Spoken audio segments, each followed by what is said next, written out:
അസ്സലാമു അലൈക്കും വറഹ്മത്തുള്ളാഹി വബറകാതുഹു. അൽഹംദുലില്ലാഹി വസ്സലാത്തു വസ്സലാമു അലാ റസൂലില്ലാഹി വഅലാ ആലിഹി വസഹ്ബിഹി അൽ ഫായിസീന ബിറിദല്ലാഹി അമ്മാ ബഅദ്. സഹോദരങ്ങളെ, ഇനി നമ്മൾ കഴിഞ്ഞ എപ്പിസോഡിൽ പറഞ്ഞ നബി സല്ലല്ലാഹു അലൈഹി വസല്ലം കൈകാലുകൾ മുറിച്ച് വെയിലത്തിട്ട് കൊന്നു എന്ന് പറയുന്ന ആളുകൾ, ഇതുമായി മുസ്തഫ അള്ളാഹുവിൻ്റെ റസൂൽ വലിയ കാരുണ്യവാനായിരുന്നു, നബി സല്ലല്ലാഹു അലൈഹി വസല്ലമയുടെ കാരുണ്യത്തിന് ഇത് യോജിക്കുമോ എന്നൊക്കെയാണ് അദ്ദേഹത്തിൻ്റെ ചോദ്യം. അതോടൊപ്പം അദ്ദേഹം പറയുന്നൊരു സംഗതിയുണ്ട്. വിശുദ്ധ ഖുർആൻ മാത്രമല്ല, പൂർവ്വവേദങ്ങളും തിരുത്തപ്പെട്ടിട്ടില്ല എന്ന് പറയുന്നതിൻ്റെ താല്പര്യം എന്താണ്? ഏതൊരു വേദക്കാരോടും ആ വേദമനുസരിച്ച് ജീവിക്കാനാണ് പറയേണ്ടത്. അതാണ് ദഅവത്ത്, ഇസ്ലാമിക പ്രബോധനം എന്ന് പറഞ്ഞാൽ എന്നാണ്. അദ്ദേഹം ഈ കാര്യം അദ്ദേഹത്തിൻ്റെ ഈ അടുത്ത് നടന്നൊരു പ്രസംഗത്തിൽ പോലും അദ്ദേഹം പറയുന്നുണ്ട്. അപ്പോൾ ഇത് പറയുമ്പോൾ അദ്ദേഹം ഇസ്ലാമിലെ ഹദീസിലുള്ള സംഗതികളെ തള്ളിപ്പറയുന്നു. അത് നബി സല്ലല്ലാഹു അലൈഹി വസല്ലമയുടെ കാരുണ്യത്തിന്, ഇസ്ലാം ഒരു കാരുണ്യത്തിൻ്റെ മതമാണ്, ഇസ്ലാമിന് യോജിച്ചതല്ല. അപ്പോൾ ലോകത്ത് വന്ന മറ്റ് മതങ്ങളോ, ഈ മതങ്ങളൊക്കെ മുസ്തഫയുടെ അഭിപ്രായം അനുസരിച്ച് അള്ളാഹു തന്നെ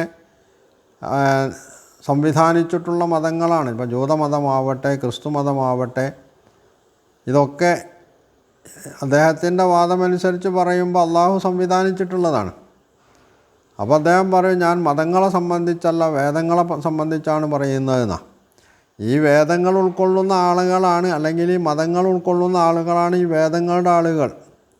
അപ്പോൾ ക്രിസ്ത്യാനിയോട്, ജൂതനോട് ഒക്കെ ക്രിസ്ത്യാനിയോട് ബൈബിളിലെ പുതിയ നിയമം അനുസരിച്ച്, ജൂതനോട് പഴയ നിയമം അനുസരിച്ച്, ഹൈന്ദവരോട് ഇവിടുത്തെ 4 വേദങ്ങളനുസരിച്ച്, അങ്ങനെ ഓരോ മതവിഭാഗങ്ങളോടും അവരുടെ വേദങ്ങളനുസരിച്ച് ജീവിക്കാൻ പറയണമെന്നാണ്, അതിലേക്ക് ക്ഷണിക്കണം എന്നാണ് അദ്ദേഹത്തിൻ്റെ വാദം.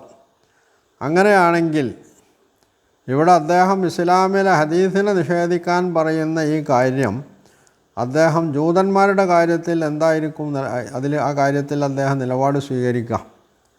തൗറാത്ത് തിരുത്തപ്പെട്ടിട്ടില്ല എന്നാണ് അദ്ദേഹം പറഞ്ഞത്. ആ തൗറാത്തിൽ പറയുന്നത് എന്താണ്?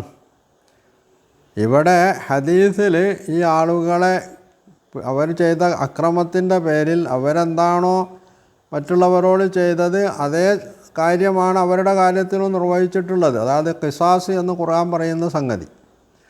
എന്നാൽ ഈ ഖിസാസ് തൗറാത്തിലുണ്ടോ?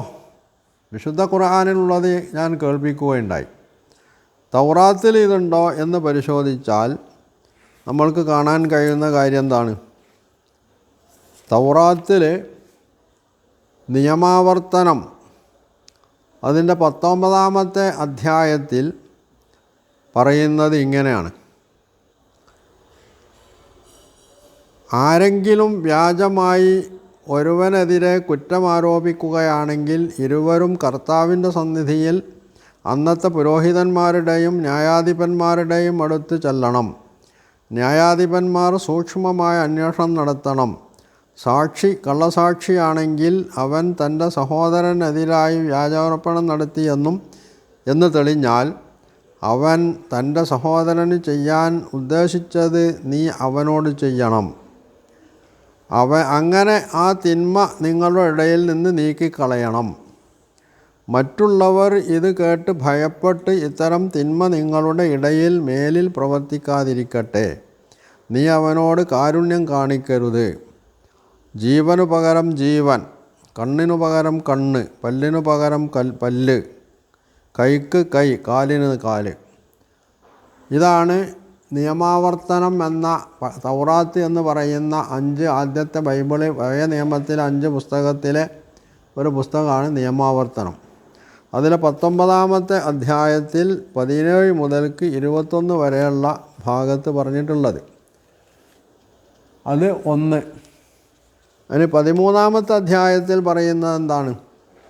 ഇവിടെ ഈ ആളുകളുടെ കൈകാലുകൾ മുറിച്ച് കണ്ണ് ചൂന്നു എന്നൊക്കെയാണല്ലോ പറഞ്ഞത്. അത് ഏറ്റവും വലിയ ക്രൂരതയാണ്, അത് പിന്നെ കാരുണ്യത്തിന് വിരുദ്ധമാണ് എന്നൊക്കെയാണ് ഇദ്ദേഹത്തിൻ്റെ ഭാഷ്യം. അദ്ദേഹം തന്നെ പറയുന്ന തിരുത്തപ്പെട്ടിട്ടില്ലാത്ത നിലനിൽക്കേണ്ടുന്ന ഗ്രന്ഥമായ വേദമായിട്ടുള്ള തൗറാത്തിൽ ഇതേ പുസ്തകത്തിൽ, അതായത് നിയമാവർത്തനത്തിൻ്റെ ഇതേ പുസ്തകത്തിൽ പറയുന്നത് ഇങ്ങനെയാണ്: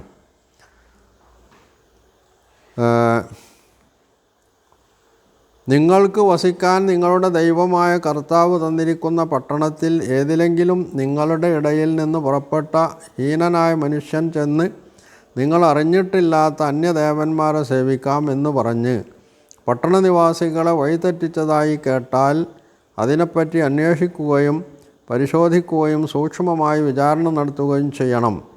അങ്ങനെ ഒരു ഹീനകൃത്യം നിങ്ങളുടെ ഇടയിൽ സംഭവിച്ചു എന്ന് തെളിഞ്ഞാൽ നിങ്ങൾ പട്ടണവാസികളെ മുഴുവൻ നിർദ്ധയം വാളിനിരയാക്കണം. ആ പട്ടണവാസികളെ മുഴുവൻ വാളിനിരയാക്കണം. ആ പട്ടണത്തെ സകല ജീവികളോടെ നശിപ്പിക്കണം. അവിടെയുള്ള സമ്പത്തെല്ലാം പൊതുസ്ഥലത്ത് കൂട്ടിയിട്ട് ആ പട്ടണത്തോടൊപ്പം ദഹനബലിയായി നിൻ്റെ ദൈവമായ കർത്താവിന് അർപ്പിക്കണം. അപ്പോൾ ദഹനബലിയായിട്ട് കർത്താവിന് അർപ്പിക്കണം. എന്നേക്കും ഒരു നാശകൂമ്പാരമായിരിക്കും അത്, വീണ്ടും പണയപ്പെടരുത്.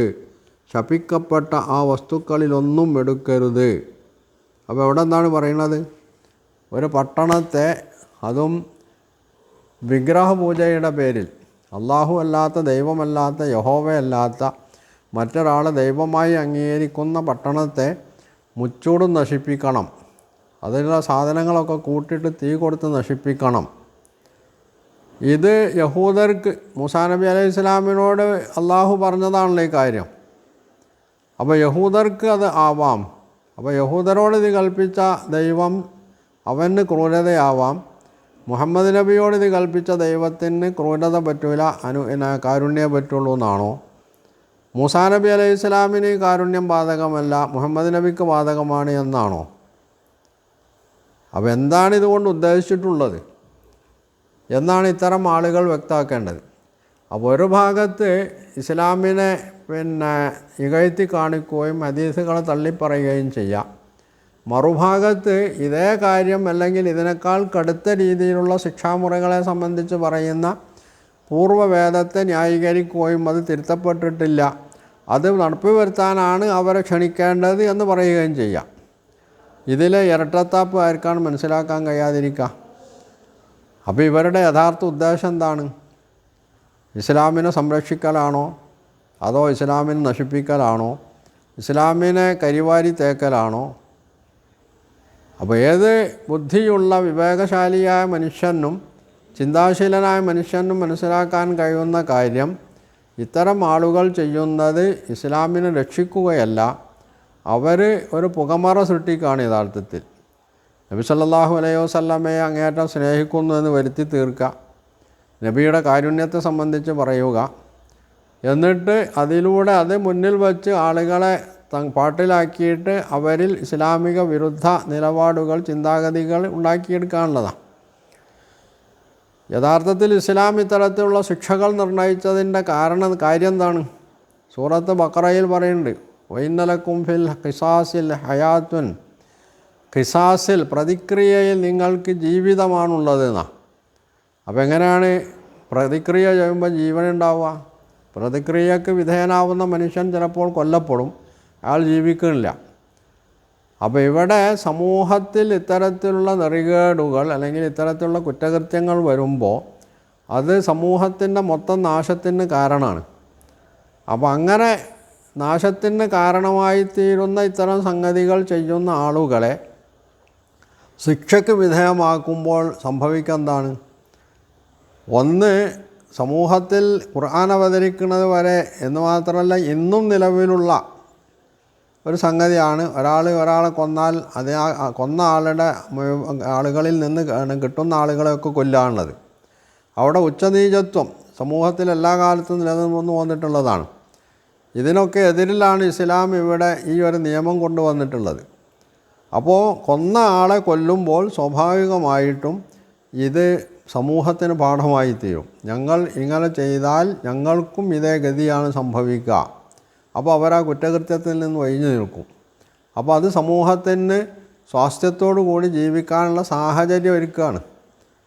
അപ്പോൾ അതുകൊണ്ട് കുറ്റകൃത്യം ആര് ചെയ്താലും ഏത് രീതിയിലാണ് അവർ കുറ്റകൃത്യം ചെയ്തിട്ടുള്ളത് ആ രീതിയിൽ അതിനർഹമായിട്ടുള്ള ശിക്ഷ അവർക്ക് നൽകുക എന്നുള്ളതാണ് ഇസ്ലാമിൻ്റെ രീതി എന്ന് പറഞ്ഞത്. അതാണ് ഇവിടെ നബി സല്ലല്ലാഹു അലൈഹി വസല്ലം ഈ ഒട്ടകത്തിൻ്റെ അതിനെ മേയ്ക്കുന്ന ആളുകളെ കൊന്ന് അവിടെ കണ്ണ് ചൂന്ന് അവരെ കൊന്നു കളഞ്ഞ് ആ ഒട്ടകത്തെ കട്ടുകൊണ്ടുപോയ തെളിച്ചു കൊണ്ടുപോയ ആളുകളെ പിടികൂടി അവരുടെ കൈകാലുകൾ മുറിക്കുകയും കണ്ണ് ചൂന്ന് അവരെ ശിക്ഷിക്കുകയും മരിക്കാൻ വിടുകയും ചെയ്തുകൊണ്ട് ഉദ്ദേശിച്ചിട്ടുള്ളത്. അപ്പോൾ ആരാണോ എന്ത് കുറ്റമാണോ ചെയ്യുന്നത് അതിന് സമാനമായിട്ടുള്ള ശിക്ഷയായിരിക്കും അവർക്ക് നൽകുക. അതാണ് വിശുദ്ധ ഖുർആൻ മാത്രമല്ല മുസ്തഫ തന്നെ പറയുന്ന തിരുത്തപ്പെട്ടിട്ടില്ലാത്ത വേദങ്ങൾ അതിനേക്കാൾ കടുത്ത ശിക്ഷയാണ് ഇവിടെ നിർദ്ദേശിച്ചിട്ടുള്ളത്. അപ്പോൾ ഇവിടെ ഖുർആനല്ല അല്ലെങ്കിൽ നബി സല്ലല്ലാഹു അലൈഹി വസല്ലമയല്ല പ്രതിക്കൂട്ടിലുള്ളത്. മുസ്തഫയെപ്പോലുള്ള വസ്തുതകളെ മാറ്റിമറിക്കുന്ന വക്രീകരിക്കുന്ന കുബുദ്ധികളാണ് യഥാർത്ഥത്തിൽ ഇവിടെ പ്രതിസ്ഥാനത്ത് നിൽക്കുന്നത് എന്നതാണ് തെളിഞ്ഞു വരുന്ന സംഗതി.